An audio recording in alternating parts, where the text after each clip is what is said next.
आज इस वीडियो में हम बात करेंगे टाटा स्टील के Q4 के रिजल्ट के पहले अगर आपकी कोई पोजीशन है, लॉन्ग पोजीशन, शॉर्ट पोजीशन, क्या करना चाहिए, क्या होने की प्रोबेबिलिटी है, उसके बारे में हम डिस्कस करेंगे इस वीडियो के अंदर। वीडियो इन्फॉर्मेटिव लगे तो लाइक जरूर कीजिएगा। चैनल को अभी तक सब्सक्राइब नहीं किया, नीचे आपको एक सब्सक्राइब का बटन दिख रहा होगा, उसको क्लिक करके चैनल को सब्सक्राइब कर सकते हैं। साथ ही साथ डिस्क्लेमर नहीं पड़ा है तो one of the most important thing हो जाती है भाई कि कोई भी पोजीशन बनाने के पहले डिस्क्लेमर जरूर पढ़ लीजिएगा। आप आपके एडवाइजर से कंसल्ट करके ही काम कीजिएगा। बात करें टाटा स्टील की तो आज इसके Q4 के रिजल्ट आने वाले हैं। लास्ट पिछला अगर मैं बात करूँ, पिछले मई जून से ही अगर मैं बात करूँ तो पिछले मई प्रोबेबिलिटी अगर मैं कहूँ, मई जून से अगर मैं कहूँ तो ये एक रेंज के अंदर काम कर रहा है। रेंज कहाँ से कहाँ तक ये रेंज इसने बनाई है, रेंज वाइज अगर मैं बात करूँ तो ऊपर की जो रेंज बनाई है इस काउंटर ने, अपसाइड जो रेंज बनाई है वो बनाई है 115 के आसपास, 114 115 के आसपास इसकी अपसाइड रेंज निकल के आ रही है।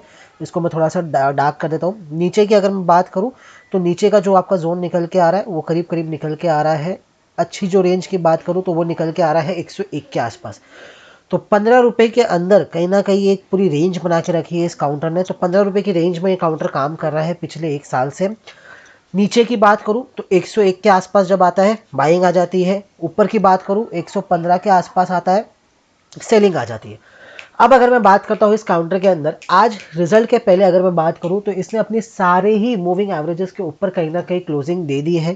कहीं ना कहीं आज ये क्लोज कर भी देगा अपने मूविंग एवरेजेस के ऊपर। एंड शॉर्ट टर्म एक ब्रेकआउट भी इस काउंटर ने दे दिया। इस ब्रेकआउट का टारगेट कहां तक निकल के आएगा, इस ब्रेकआउट का टारगेट निकल के आएगा 114 तक। अगर किसी के पास ये काउंटर है, किसी के पास ट्रेडिंग पोजीशन की मैं बात कर रहा हूँ, इन्वेस्टर्स की मैं बात नहीं कर रहा, इन्वेस्टर्स के लिए मैं बात करूंगा इसके अंदर।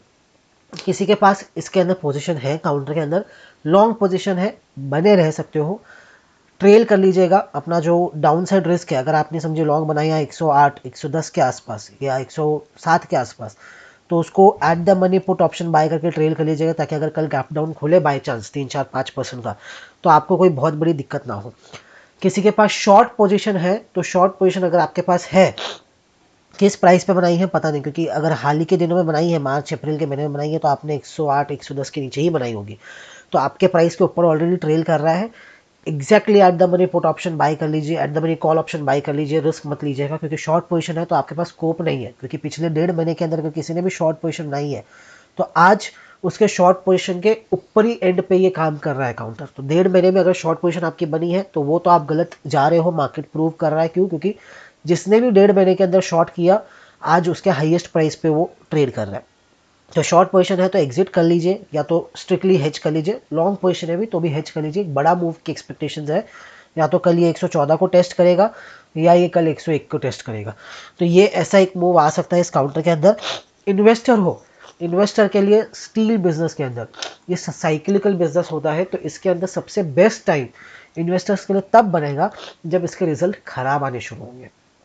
खराब रिजल्ट में क्या होगा कि वैल्यूएशन वाइज ये काउंटर आपको लगेंगे कि बहुत महंगे बिक रहे, बहुत महंगे चल रहे। तो उससे क्या होगा कि रिजल्ट जब खराब आएगा प्राइस नीचे गिरेगा। प्राइस नीचे गिरेगा, आपको लगेगा हाइयर वैल्यूएशन है, अभी भी वैल्यूएशन हाई है। 1 2 के पी पे मिलता था ये काउंटर पिछले साल, अब वो 10 के पी पे 6 के पी पे मिल रहा है। वैल्यूएशन वाइज बहुत हाई है, लेकिन वही बेस्ट टाइम होता है। रिजल्ट खराब होगा तब आप इसको बाय कीजिए।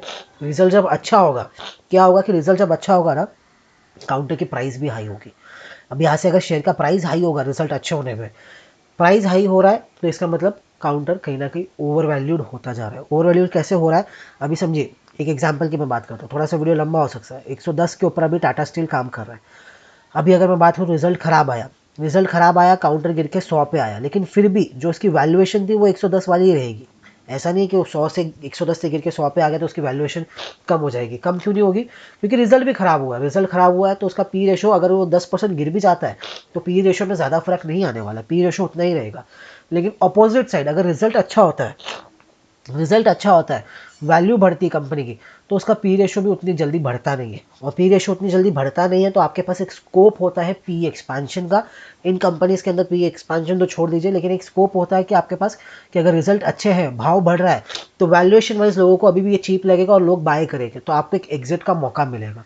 तो हमेशा साइक्लिकल बिजनेस में कोई भी कंपनी की मैं बात करूं, हर एक कंपनी पे अप्लाई नहीं होता है। वही कंपनी पे अप्लाई होता है जो सिक्लिकल है, सिक्लिकल नेचर है, मतलब टाइम टू टाइम ये अप डाउन करती रहती है।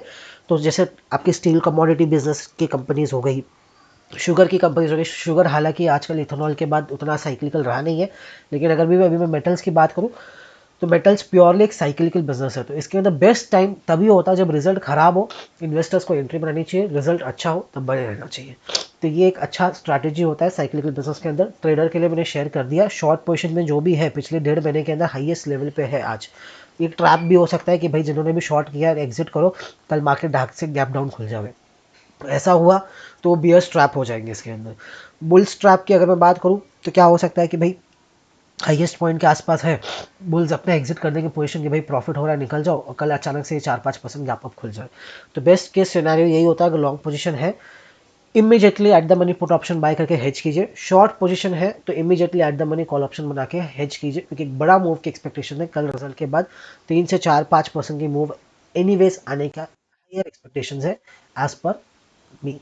धन्यवाद।